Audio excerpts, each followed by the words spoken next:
Thank you for joining me on my masterclass. Now, today we're talking about NFTs. NFTs are the biggest money spinners on planet Earth right now. There's nothing on Earth that can give you the kind of return on your investment that NFTs are giving. Some of the returns are even scary. You're talking about 50,000% return of investment if you had bought a Pudgy Penguin, or if you had bought a Yacht Club, or if you had bought a number of other NFT projects. So NFTs are very profitable. But here's the thing, majority of NFTs out there are going to be scams. They're going to be carpetbaggers. They're going to be people that just want to take advantage of you. They're going to be opportunists. Now, how do you identify the opportunities and how do you differentiate them from the genuine NFTs? Now, for those of you who don't know, NFTs are non-fungible tokens. I've done a video explaining what NFTs are in detail. You might want to watch that video. It's on this channel. If my staff have the time, they might put that video in the description box. But we don't want to go backward. We want to go forward. So we've already done a video explaining what NFTs are and also how to create them and how to sell them. But then a lot of people are losing a lot of money on NFTs because when there's a lot of money to be made, greed drives a lot of people, and then they want to say, "Oh, there's money to be made," and then they come, and then when you are led by greed, it's very very easy for you to be scammed. Because when you're led by greed, you're going to be missing out on a lot of the red flags, things that like somebody who is led by knowledge would have seen. So you don't want to come into NFTs because NFTs are just they're just the fastest way to make money right now. You want to come into NFTs because you have the knowledge. So you want to be a knowledge-based investor. Because like I said, most of the NFTs out there are going to be scams. Some people have actually said that 99% of all the NFT projects out there are scams. And now, if they are correct, and I like to go with data. So when there's things are not backed up with data, although the person that said this is quite respectable in the NFT community, I look at it, it's a bit iffy for me.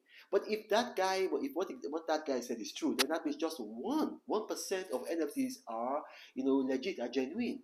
So now here's the thing: how can you spot a fake NFT or a scam NFT from a real one? So basically, it boils down to four things. It boils down to four things. Now, number one. You see, as I've said this before, the best predictor of future behavior is past behavior. The best predictor of future behavior is past behavior. So the first thing that you want to see in an NFT is this: what have they sold before? What have they sold before? You want to look, and like I've told you before, if you go on rarity.tools and then iz.tools, and there are other ones, but these are by far the best. You can actually see what any NFT project has done in the past. You can see what they've sold in the past. You can see how much of a volume they've sold in the past, and then you can see how much they sold. So you can see how much, like the quantity that they sold. You can now also see the price that they sold of in the past. So for instance, like if you have an NFT project that has never sold anything before, and then all of a sudden, like maybe within 3 days, people bought their projects for $100,000, $1 million, $500,000. That's a red flag right there. The owners of that project are most likely the ones going up to snap up their projects. They buy it. Obviously, if I sell my project to myself at $100,000, I'm getting $100,000 less gas fees. So so they can do that. They can afford it. They can take out a bank loan. They can take out a mortgage of their house. They can buy their own project just to create some kind of excitement, create some kind of media buzz, create some kind of social media buzz. And a lot of times, these kind of guys, because they are shady people, they will also pay influencers to talk about their projects, because they've approached me before and I've rejected them. So I know that they do that. So if you go on iz.tools, rarity.tools, you check out what they've done in the past. If they've not done a lot of work before in the past, and then if the volume of transactions that they've done is low, and also if their price that they've done in the past is low, and then all of a sudden you'll see that, oh, this NFT is going to go for $1 million, it's going to go for $900,000, that is a scam. Because the best predictor of future behavior is past behavior. If they've not been able to raise that kind of volume and price in the past, most likely they're not going to be able to raise it in the future. So you got to be careful about that. That's number one. Then number two, What is the roadmap? What is the roadmap? Now, if you remember when I told you about cryptocurrency, I told you guys what to look for in cryptocurrencies. I told you guys that obviously there are scams out there.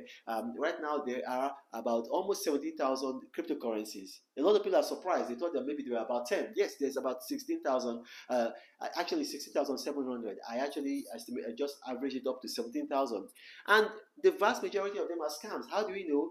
If you index cryptocurrencies, so maybe the index from last year till this year, about 800 of the cryptocurrencies that existed in January of 2021, and they no longer existed. So the people they've scammed people, they've made some money, and they've disappeared. Now I told you the best way to know a scam cryptocurrency is to check the white paper. First and foremost, if a cryptocurrency does not have a white paper, then that's a red flag. And then when they have a white paper, but it's a shoddy white paper, it's another red flag. Now you do the same thing with NFTs. Every NFT must have a roadmap. They must have a roadmap. Every NFT project must have a roadmap. So now, if they don't have a roadmap, then that is a red flag. So Bored Ape Yacht Club has a roadmap. CryptoPunks has a roadmap. Pudgy Penguins roadmap. NBA Top Shots roadmap. So so you can see they have roadmaps. So what's a roadmap? A roadmap is just something that's telling you what the creators of the NFTs, what they plan.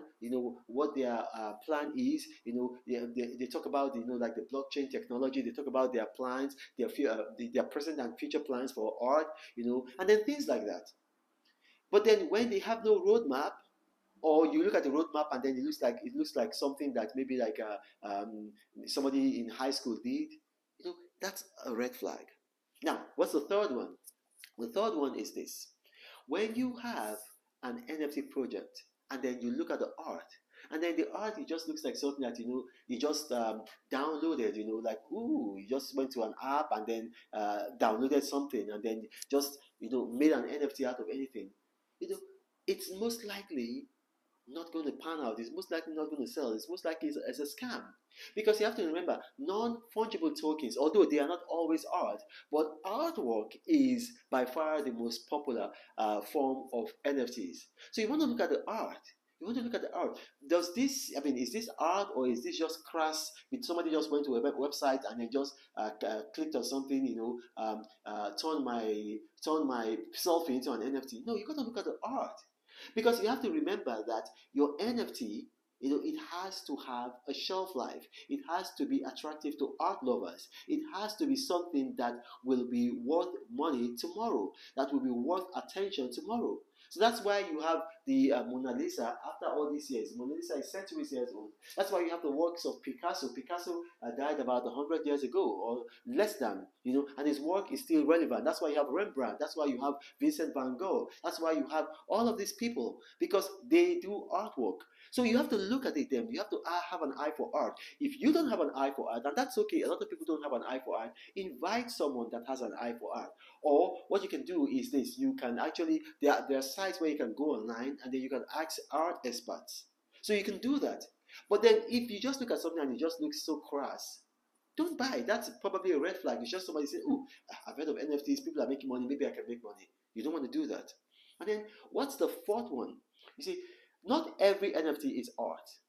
So sometimes NFTs are collectible items, collectible digital items, like maybe the first tweet ever made by Jack Dorsey, which was the first tweet ever. That's an NFT. The first Wikipedia post, they can make it an NFT. The first digital New York Times edition, that's an NFT. So you look at the historicity of an NFT. So you look at it. So is this something that can have value? So I'll give you a very good example now. Michael Jackson is dead.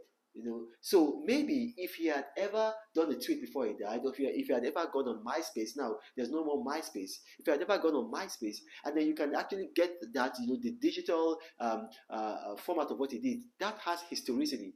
That is interesting.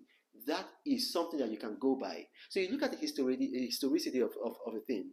Then finally, I know I promised you four. I'm going to give you a last one, a bonus. And you guys, you're used to me by now. I like to do that. I like to under-promise and over-deliver. It's one of my business secrets. Now, you look at the Discord community.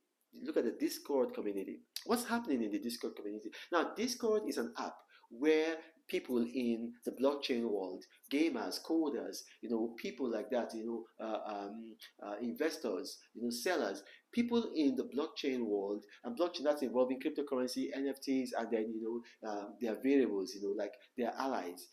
There is a community where they chat. It's just like a WhatsApp, like a WhatsApp for people in that community. So you want a lot of them are invite only, but if people who want to be selling NFT projects, they just open it up to people. So you want to go there, join their NFT community, and so join their Discord community, and then see what's being discussed. See what people are talking about. And then, I mean, you're a human being, you can know when a robot is the one talking, you know how a robot chats. So you want to see, is there genuine excitement from people about this project? You want to see how far way back does this NFT of this Discord community go? And then when you look at that, it can actually give you an idea, is this real or is this fake? Because you got to understand something. If you are investing something like $10,000, $5,000 on an NFT, that's a lot of money. If it's a scam, then you're out of pocket big time. So these are the things that you should look for before investing in an NFT. My name is Ronald Mokri. If you watch this and you have questions, you can put them in the comment section. My staff are very, very good at collating comments. They're going to curate them and bring them to me. I will respond to them myself, and then my staff put them out there. So if you see Reynolds Masterclass responding on YouTube, it's me. But you got to be careful. A lot of people, scammers, have seen that my videos tend to go viral. So they've created fake YouTube profiles and they try to lure people with fake WhatsApp fora. I don't have a WhatsApp fora. I don't have a Gmail email address. I don't have a Telegram channel. Anybody offering you any of those are scammers. My name is Ronald Mokri. Thank you for watching. God bless you.